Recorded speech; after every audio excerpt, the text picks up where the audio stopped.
Welcome to Signal Shift. This is Sue, and I've got Rocky here with me, and we are deep into our theme of the future of learning. One topic that has come up this month, and actually in episodes past, has been this idea that we are all living longer and hopefully healthier lives. So we're really needing to rethink this issue of retirement. So instead of preparing for a wind down, people in midlife and beyond are thinking more about what comes next. We've talked about this desire for more purpose, more connection, and meaning. And so to address this issue, we're focusing today on the rise of the Midlife Academy. And for the most part, from what we've seen, these are kind of structured, cohort-based learning opportunities really designed for this specific transition. The Midlife Academy at the University of Minnesota is one example of this, and we are very excited to welcome our guest today, who's the Academy's director, Kate Schaefers, onto the podcast. So thank you, Kate. Yes, thanks for having me. So Kate, in addition to directing the Midlife Academy, she is also the director of the Osher Lifelong Learning Institute, which is a learning community for those 50 and beyond. She also has extensive experience in the areas of lifelong learning, midlife transitions, and career development. She's also served as executive director of the University of Minnesota's Advanced Careers Initiative, which is like a gap year for experienced professionals transitioning to really meaningful post-career lives. She also serves on the AARP Minnesota Executive Council, the University of Minnesota's Age-Friendly University Council, and is co-chair of the Nexcel Collaborative, which is a higher ed consortium really focused on serving this new demographic of learners. So thank you so much, Kate. We are so excited to talk with you today, and we hope by the end of our discussion, viewers and listeners will be able to really walk away with an understanding of what the Midlife Academy is, what's really special about this transition, maybe why universities are getting involved, and hopefully you can give us some practical advice when we find ourselves in this transition period. Just to start, Kate, we always like to ask our guests a little bit more of a personal story. So we're curious, really, what led you into this field of midlife and advanced career transitions, and how has your understanding of the field really changed over time? I think, like a lot of people, I came about this work through personal experience. When I was in my 40s, so right smack at that, midlife by definition, I had two little kids.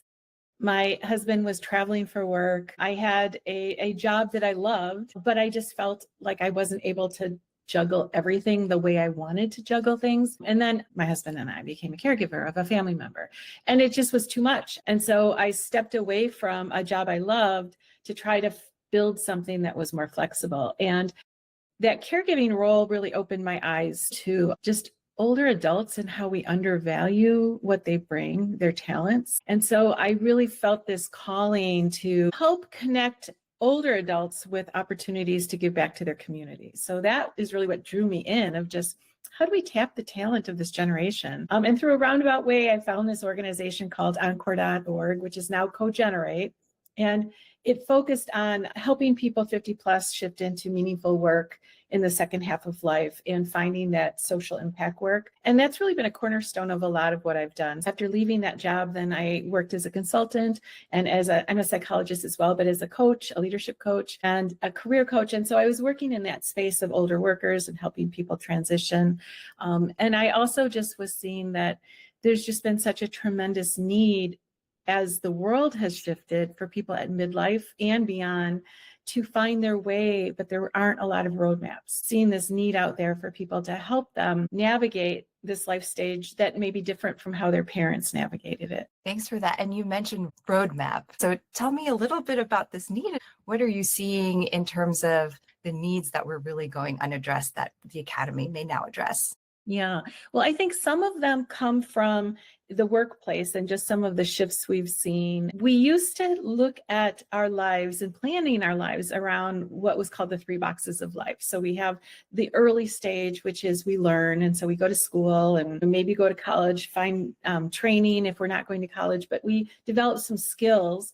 Then we work for our career, and then we retire, and it's, one decision, a leisure retirement, we're done. And what has happened because of so many shifts around the workplace, those models don't fit. They're not necessarily wanting just this model of just, learn, earn, and then leisure, but they're also finding that they can't rely on an education they got when they were 18 to 22. That's not going to be able to help them navigate the world of work today, because that learning has to continue across our life. So what we're seeing is people are living lives where they're in the workplace. They might be stepping out to retool, go back to school. They might be caregiving, so they're downshifting. We have to be recalibrating our lives at various points. And there's just not a lot of models for how to do that. It's kind of a do-it-yourself situation. And I will also say, for a lot of people feel like it's something in them, like it's a personal problem. I just need to be more efficient. I'm feeling burnt out. I just need to get energy. I just need to buck up and make it happen. And I think what we overlook when we try to look at just improving ourselves is that it's our systems that are not necessarily fitting, and our expectations around those systems, and the way we structure work, that, jobs are full-time jobs. It's hard to find a meaningful, skill-based, professional part-time job. I mean, our benefits are tied to full-time jobs. So we haven't restructured the way that we work to fit with how we're living our lives. Midlife is a time when we really see a confluence of so many shifts happening to us. We have, if for those of us that had children, our children are, entering new stages. Maybe we're experiencing empty nests. So, we're opening up possibilities for new options. Caregiving is a big piece of it. Our careers may have plateaued. We're going through physical changes, especially for women, we've got all of these changes going on, but everyone is going through aging and that process, and realizing that what worked when we were young isn't necessarily going to take us into the next stage. So there's a lot of questions about, what do you want this next stage to look like? And we're figuring out on our own just how we recraft and recalibrate our lives so that they're better fit for what we need in that life stage. It reminds me, financially, we're in a period of so much change and flux in the world, and how we earn and how we save. So I think even just the concept of how one would have saved or had the financial backing for retirement has changed. And Kate, I think Sue and I being probably in a different camp of all women having kids after 40, and kind of fitting into that bucket as well. And that being so interesting, because people are at so many different life stages just within that group of 40 plus, 50 plus, doing such different things as well. Yes, they could have an infant, or they could have a kid going off to college, or maybe no children, So yes, the life situation, when we talk about midlife, we're not, just a homogeneous group of people in this life stage. It's a life stage. We come about it in different ways, and we experience it in different ways, but there's some commonalities that change is a big piece of it. Just a lot of things that are resonating with us as we've talked about so many of these issues as it relates to confronting how the workplace is changing, how family lives are changing. One reason why we really wanted you on the podcast is this issue you raised about it being just maybe a personal issue versus a systemic issue. And it was great to see a university launch an academy like this. So tell me more about the academy. What is it like? What was the decision process for the university to actually launch something like this? Yeah, so I'd like to back up and just talk about that this is a growing trend, although it's still pretty nascent, of universities being places to host these kinds of things. And part of it is because universities have all the building blocks for these kinds of programs. When you think about, a typical 18-year-old, let's say, going off to college, they're going to, explore different opportunities. They're going to learn about different careers. They're going to make friends. They're going to learn about themselves. And they're asking the question of, what do I want to do with the rest of my life? Well, someone in their 40s and 50s, they're asking that same question. And some are saying, I might want to just make some tweaks to my life. Others are saying, this life is not what I want at all. I really want to go in a different direction, whether it is a career direction or a meaningful volunteer role. But there's some of those shifts that happen. And universities, we're used to doing these things. We have all of the things in place. It's just assembling them in a way that is addressing the needs of this specific demographic, because they are somewhat different. Some of these programs have started that they're focused very intergenerationally. So they're placing older adults in the classroom with young adults. And one of the things that happens when you do this is that you realize, like, we make such a big deal about, generational conflict and all the things that we don't share. But when you put people in the classroom talking about things that matter, all of those things disappear, and you learn from each other, and you learn, that we all are people and we all have similar dreams. And yes, we can learn some specific things from each other, that the lens that a young adult brings to an older adult can enhance how we see the world. The conversations I've had with people in our university has been how impressed they are with young adults and their passion and their knowledge, and just how engaged they are, especially around things like social issues. And so there's this respect that happens. And similarly, I think some respect that comes for the older adult. So universities, we are seeing a growth in this. There are really very successful programs out there. Stanford, Harvard, Notre Dame, University of Texas, Austin, all have very successful programs. And now University of Chicago launched a program, and they are all doing really well. But they're all a model of residential programs, meaning that people come to their campus for 9 months. They are embedded in the classroom. So it's an amazing transformative year. I think where we're seeing some innovation coming is trying to figure out how to experiment with these models that might be shorter and can have greater reach beyond the people who can uproot their lives and move to a community and live there for 9 months and be like a student. I want a commuter program instead of a residential program. We're a public university, so we serve the people of Minnesota, and working adults are busy. They don't have to uproot their whole lives. And then also at a price point that may be more affordable, so people can participate and do this work even if they're not able to uproot their lives for 9 months. That makes sense, to really see what options are available, because as Rocky said, it's just there's so many different kinds of stages people are in, and something will hopefully fit for the person seeking some, kind of transition support. Yes. So yeah, I'm curious, how is the Midlife Academy going? Tell us a little bit more about maybe what you might experience when you're going through this. Yes. Well, I will say we are new. So we have our first class that is wrapping up today, actually. And it was Cultivating Purpose, and the class was full. We had 25 learners in there. And it was amazing. But all of the feedback I'm hearing, and we did like a mid-cycle feedback, was just how transformative it is. And there's just something amazing that happens when you gather with other people who are going through similar thoughts in their heads or just similar ideas, to voice what you're feeling and just get validation for that. And also, not only validation, but also a new lens to see things, and also new connections, expanding your network beyond your existing network. So you're meeting new people. They know people that they can connect you up with for informational interviews or to find out more about different directions you might take, people who have already walked this path before you. You get support from other people. You get people who serve as a mirror for you, a new lens of hearing what you're saying and really deeply hearing that.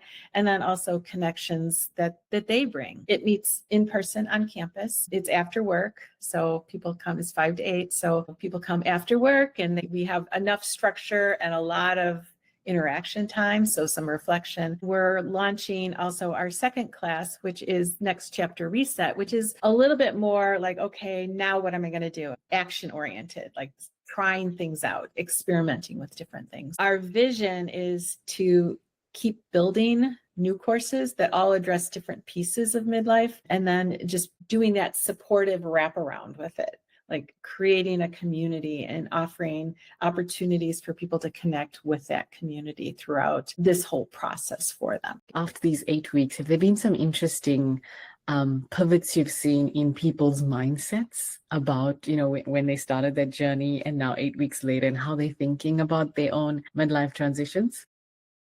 our course leader instructor, Megan, she asked, what is great about midlife? And people had a hard time answering it because so much of our framing is it's a crisis, or, it's you're getting old, or like there's so much cultural understanding of midlife, and that was described as a gift to step back and say, well, wait a second, there are some good things about this time of life. And how do I lean into those things? And how do I take what I understand from those things and look at building out more of that? So I would say that's a big aha.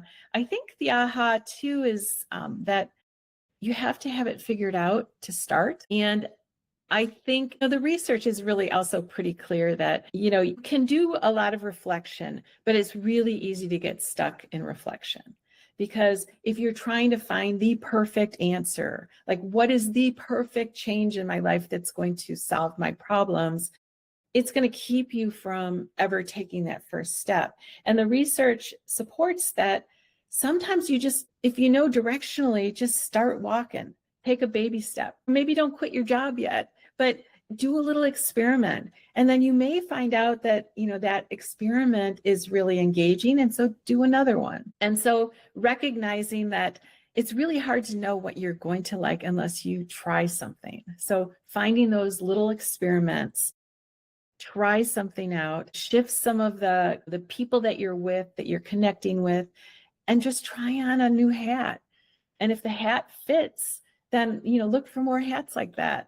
If it doesn't, then toss it aside. And it's okay. You don't have to have it figured out to get started. Yeah, I love that. And Sue, it reminds me, we've spoken about this in the past as well, but also in the service of creativity and play and just bringing that into our lives, particularly in midlife, where we start to lose that sense of naivety even with things, I love that. Whimsy. I mean, all of those things. Yes.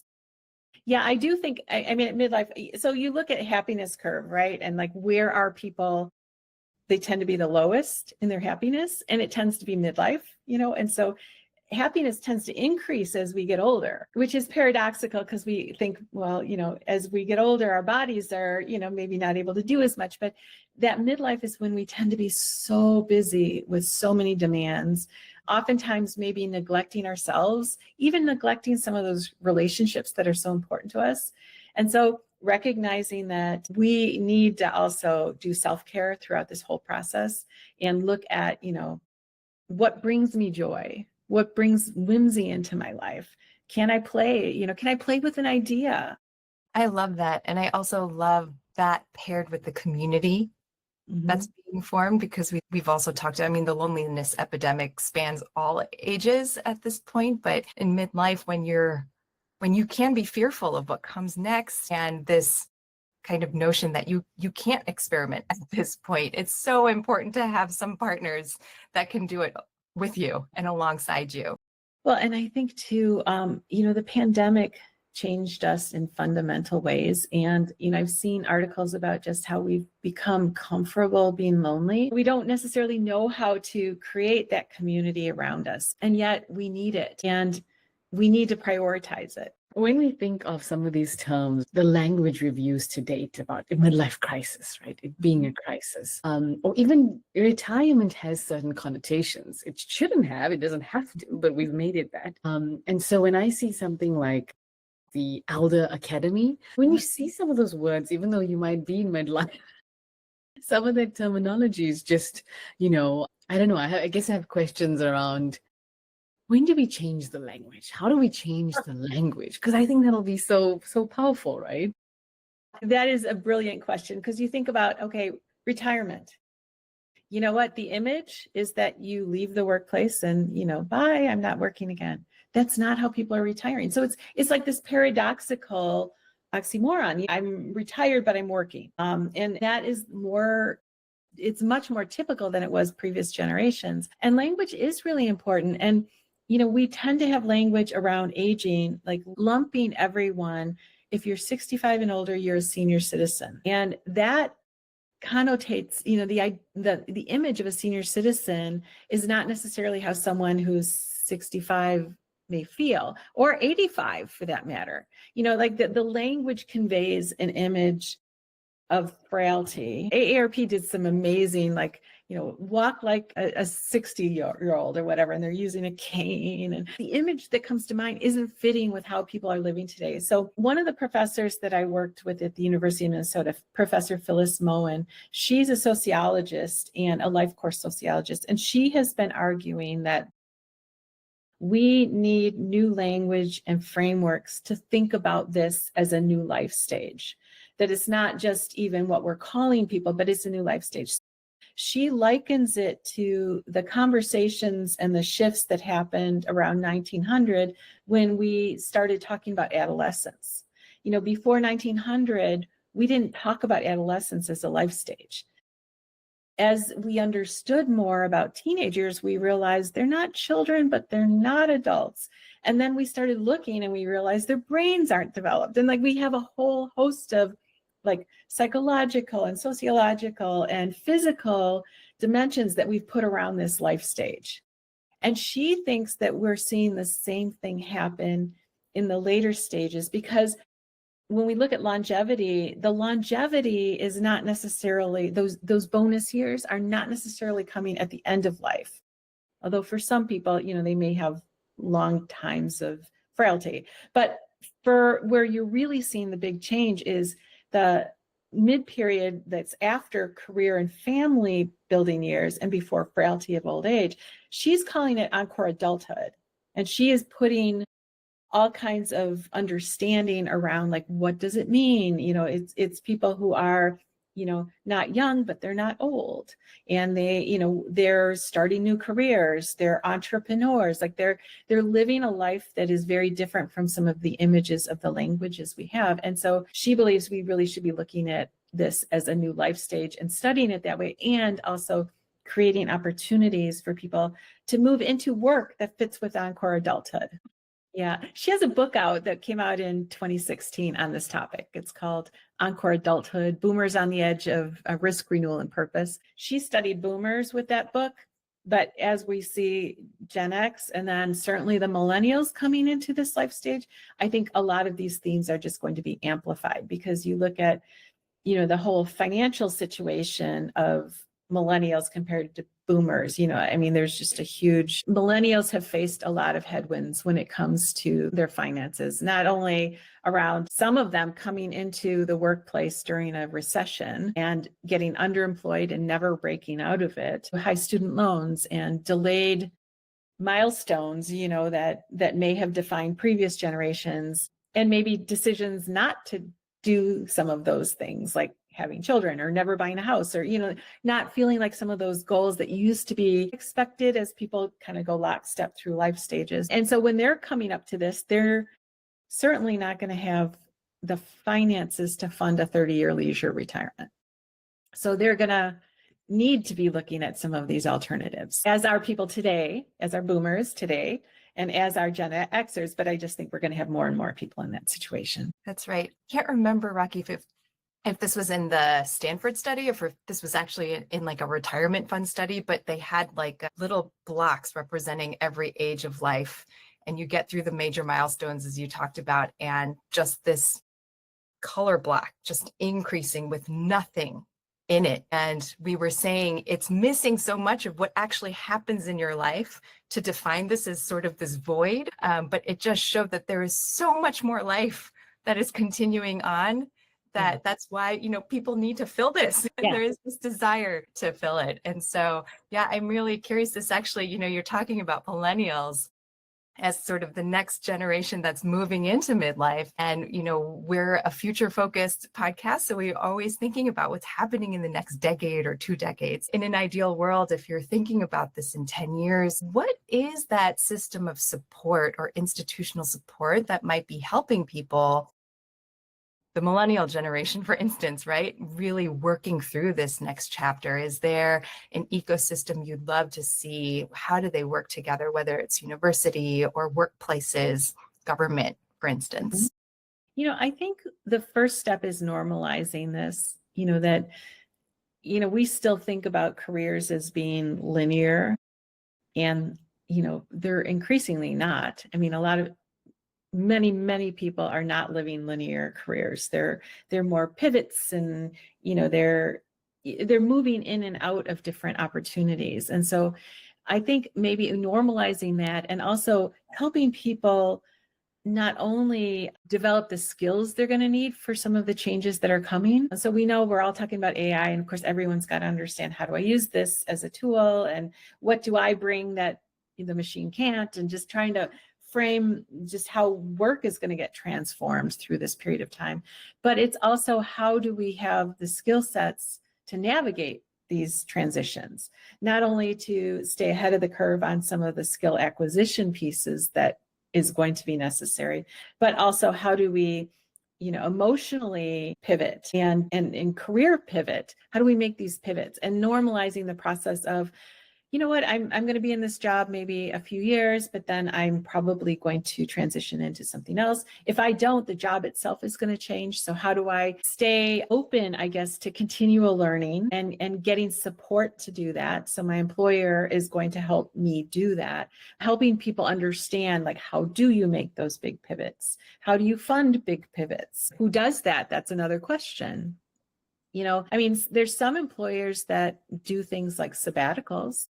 Not many anymore, but I think it's a really interesting idea. Or, stretch assignments, or, letting people move within the organization to new areas so that they can explore new directions that they may be perceiving as something that would be really engaging. As you were talking, Kate, I was getting this just hopeful vision of the next 10 years, right? Where you can, whether it's in your workplace and you're going for a coffee, you can talk about, are you going through this transition? What kind of training are you getting? Who do you speak to? Or you can actually sit down with your manager, or sort of the head of people, right? To really talk about, how can we support you in this journey, whether it's here or somewhere else? What can we do? And to have that open conversation would just be, it would be such a relief to know that I'm not alone in something like this. And I think for a lot of managers, helping them have the skills to have those conversations, I think would be a really smart thing for employers to do, because we want our people to continue to grow, and good people can shift within our organizations and still continue to contribute. But I think managers often don't necessarily know how to have those conversations. And so to be able to be open about, what are your goals, and can we look at what's on your plate and recraft some things to give you some new experiences to experiment, would be a wonderful thing for employees. And employees want that. They want career opportunities. When they, when you ask, what are some of the most important things about your job, they'll say, like pay and benefits. But when you look at like really what keeps people engaged, those are not like, those are baseline, right? It's really some of those other things, like, do they have a manager that they can connect with and be honest with? Do they feel like they have career and growth opportunities? Are they supported in those things? Do they have a team that they like working together? Do they feel like they have a sense of purpose? Are they, can they draw a line between something that they value and the work they're doing? It is a skill set, and I think good managers learn how to do it, but we could probably do more to help them get those skills. I think a creative employer would also allow an employee, not only to maybe step out of the workplace when they need to, maybe caregiving, let's face it, is just going to be growing and growing. Especially when you look at people in that sandwich generation. It's not just caring for children, although that's a big piece, and the scarcity of childcare is a huge issue, and the expense of childcare.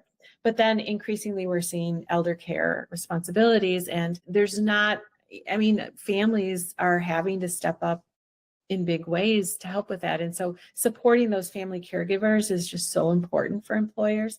But to allow people to maybe downshift in a job, or maybe shift into part-time work for different periods of time, or there's like that stage where you want all the opportunities that can come, and you want to grow, and you're ready for them. But then there's other times in our lives where maybe we don't want all that challenge. And to normalize that, it doesn't mean that you're not committed. It doesn't mean that you're not contributing at a high level. It just may mean that you've got a lot on your plate. And allowing people to acknowledge that and contribute maybe in slightly different ways, and be seen as a high performer and high potential, I think is that's a major shift in our perception. Hey, thank you so much for sharing just all your knowledge, your expertise, and guidance around here. It's certainly a lot of topics we've touched on today resonate with us. And as a last question for those who are watching and listening, what are maybe just 2 to 3 practical tips you might give them as they start thinking about this next chapter? Yeah, one would be don't go it alone. It's just too easy to get stuck in your head. Not only do we need other people, but we need to kind of think out loud as we're processing these things. And it just is so helpful to get other lenses to this and help us see things a little differently. And I'd also say, don't feel like you have to have it figured out. Like, just start somewhere, start small. Can you shift maybe how you're doing your work to create more opportunities in your day so you can try something else? And I would say too, just take a risk. Like, if you fail, it's fine. Like, who cares? You know, you're still learning. Like, don't be so afraid you have to kind of have it all perfectly figured out to even try something. And if you stumble, so what? That's learning. That's how we learn. So don't be hard on yourself. That's great advice. Thank you so much, Kate. Thank you so much for being on the show. And for those who are watching or listening, if you have any questions or comments, leave a message for us on our YouTube channel. But as always, thank you for watching, and we will see you next time.